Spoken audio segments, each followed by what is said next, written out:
From a trade standpoint, we've started 2020 off on the right foot. The US and China have reached an initial agreement on trade. The USMCA has moved to the final stages of ratification, and a no-deal Brexit appears to be off the table.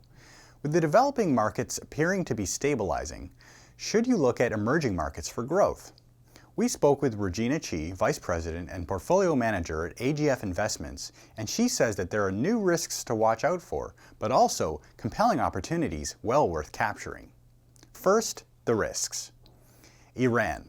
The conflict's been contained, but other events may escalate the situation. Next, tensions between the US and North Korea may flare up again and pose a risk for the North Asian region. For China and Taiwan, a new anti-China president in Taiwan could spell trouble, and we'll need to watch closely how aggressively China responds. In India, there's been a lot of social unrest, which Chi says the market has been underappreciating.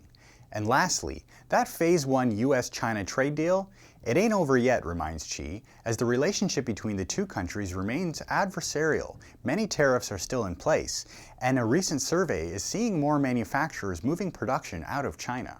At the same time, the high growth potential of emerging markets also still remains. One country Chi is watching is Brazil. It turns out President Bolsonaro has defied skeptics delivering on promises to shore up the economy. Future spending reforms could extend its excellent 2019 performance and potentially help the country regain investment-grade status. Now, don't just focus on geography, though. Remember to analyze valuations, growth sentiment, and risks before finding those diamonds in the rough. For Morningstar, I'm Andrew Willis.